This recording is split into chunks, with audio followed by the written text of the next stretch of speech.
Okay, we set a goal. Now let's talk about how to get there. You know, I get the question all the time from all different people that ask me, can you ever figure out which agent is going to be super successful or which agent's not going to be successful at all? And the answer is yes. So no, I can't. I can never figure it out. I can never, even when I think I know, I don't know. It doesn't come out the way I thought it would be. Can't figure it out. However, I know there's a formula. And our business is not that complicated. It really isn't that complicated. And it comes down to three things.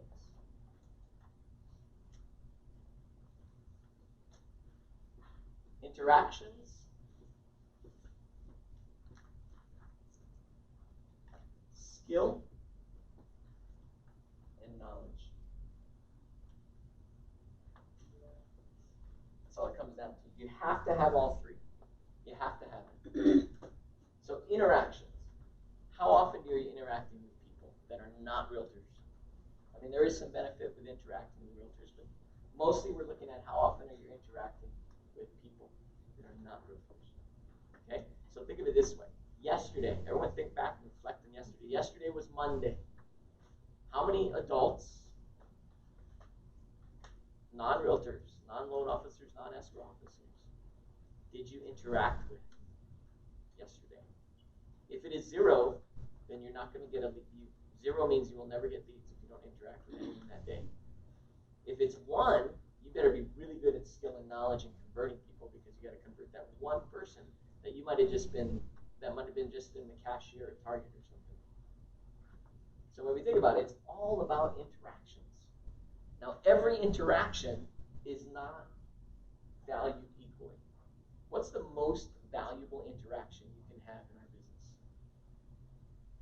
Besides a closing, that's kind of obvious. I guess you don't interact with the closing. What's the most valuable interaction that we have? Yes, Sean? You're not interacting them on opening either. Probably referral when you meet a new person. That would refer. Talking about real estate. I think it's a consultation, a face-to-face consultation. But let's make it simple, face-to-face. I think the most valuable interaction is still face-to-face, even better than FaceTime. I'm still a little weird on FaceTime. I do it with my daughter in mainland, and I'm always like, I drop the phone, I forget to keep it up there and turn it around. Here, look at your dog. No, I only can see you. Oh, right? It's still a little weird. So face-to-face is still number 1. What's the least most powerful type of interaction? Email. No, there's one less than that. Here, I'm going to show you. Throw it back. That was a postcard. Yeah, that was a postcard. And I'll tell you the one that, and I sometimes I get numb to this stuff because I see it so often, every day, and I've been seeing it for a decade and a half. So I get numb to this stuff. People give me mailers to review because we got to review your marketing for compliance. And one of the most common ones that I see is introductory postcards or letters.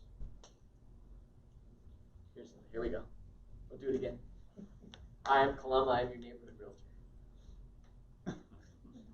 That's what I see in letters and postcards, and frankly, they don't care. They don't care. They don't care if you're their neighborhood realtor or not. They don't care if you live in the business. They're not buying or selling. They don't care. Maybe they care that it's a mailer that says how much is your home worth. I can give you a free estimate, that kind of stuff. They don't certainly care about you introducing yourself. So that's the opposite. A mailer introducing yourself, and all the way to face-to-face interactions. Right? So every interaction is not created equally. So let's say for one face-to-face interaction, how many postcards is that worth? Manoj, I'm going to challenge you with math now, man. Come on, you shouldn't have shown yourself as a math expert. Ready? Response rate on a mailer is, on a postcard is 0.37. 0.37. 0.37. Okay. 0.37%. You're right. 0.37%. Not 37%. Not even 0.37%. 3%. Okay, that's response rate. Conversion rate's usually like 1 in 20. So if response rate is 0.37 and conversion rate is 1 in 20, how many postcards do you need to send to get one deal? The entire island. I think it's more than that. I think it's more than that. Did you calculate it? 6,000. Right? And that's if you have average skill and knowledge. If you have below average, if you're sending introductory postcards instead of stuff that's going to work, it's not as good. But then how many interactions, face-to-face interactions, do you need to get one deal?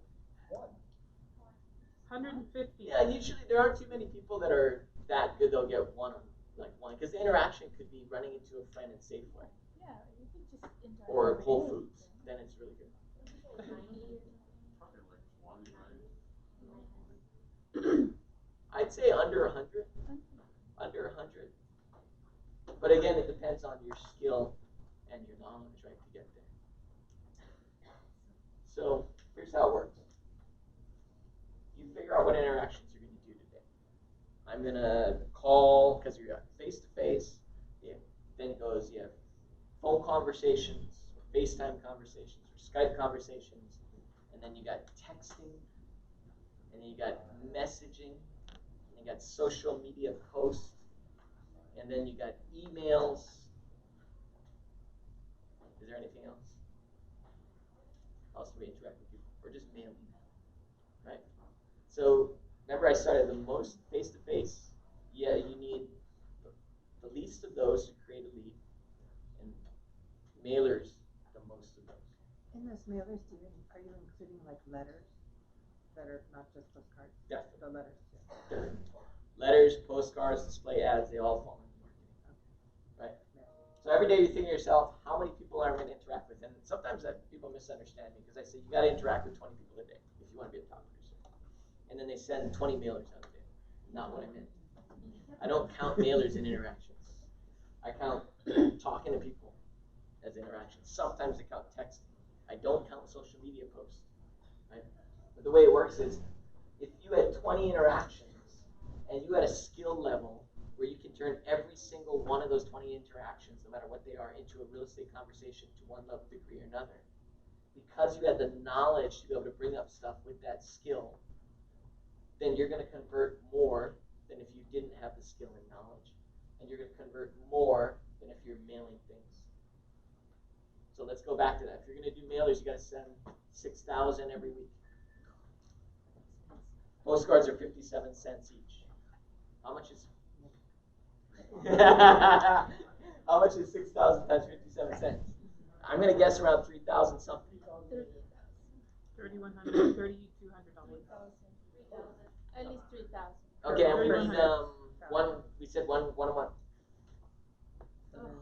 Wow. Times 52. No, not 52. One a month. 12. 1 a month. 12. 50. Leave from We lost our math. 40,000. It's about 40,000. So are you willing to spend? Now remember, I'm just throwing numbers out there on conversion because I don't know what your conversion rate is. But are you willing to spend $20,000 in a year on marketing and mailers to generate one deal a month? No. Why not?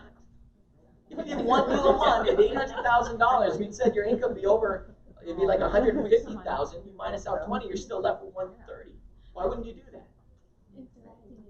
Interacting is cheaper. Interacting is cheaper. I know, but then you got to interact. Yes, you every day. What if you're a flea person? Oh. Not flea, but a flea Right. person. Right? But that's a choice to make. So in my mind, yeah, let's always, I see it the same way as military. Interactions first. Interaction first. Now here's what I ask you. If I could give you a grid where you looked at this grid every day and you said, I'm going to do these interactions and I'm most likely going to get this many sales from those interactions, would you do them? If you know you wanted to do one sale, people tell me all the time, I got to get a sale. And I agree with them. Now we go, here's the grid. Which interactions do you want to do? And it's going to be based on your skill level and knowledge. So let me ask you, if I could tell you if you did this many interactions, you get this many sales, would you do it? Absolutely. Okay, because I'm working on that. I'm working on it. Worked with thousands of agents in my career. And I'm going to put that to work. All right. So you're gonna rate our skill level? Yes. Rate your skill level and knowledge level and years of experience and use a conversion ratio based on that. Yeah. It's not going to be perfect. However, it'll get you focused on this concept, which is what all of us need to be focused in going into a slower market.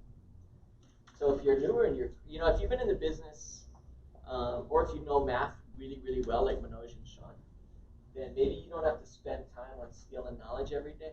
But if you're new in the business, you should spend time, like an hour a day or more, on skill and knowledge, and the others are based on interaction. So this balance becomes very, very important. Just so we're clear, when you're talking about skill, are you talking about your ability to run through dialogues and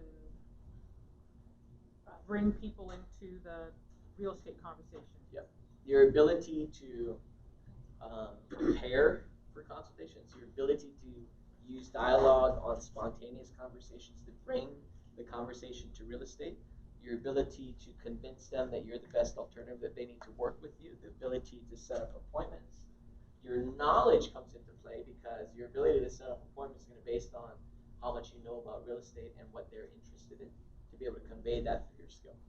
Okay, so then let me just clarify on the knowledge. You're talking about things like you know about investment properties, you know about land, that How kind much of stuff? down payment would you need Okay, for an that investment kind of- property? What type of loan products are available in Waianae where it's zero money down?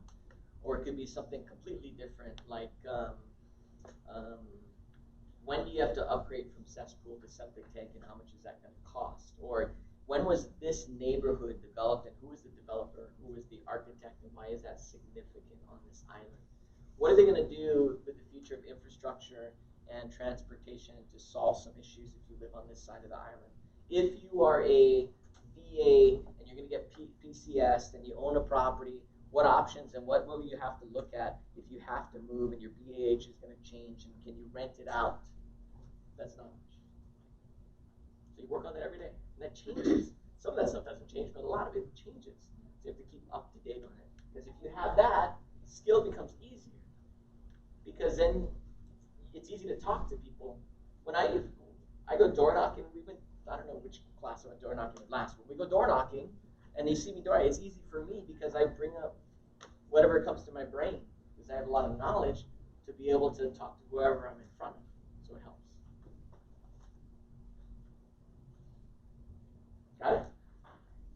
Okay, I'll finish the grid. Because if you said no, I wasn't going to finish it.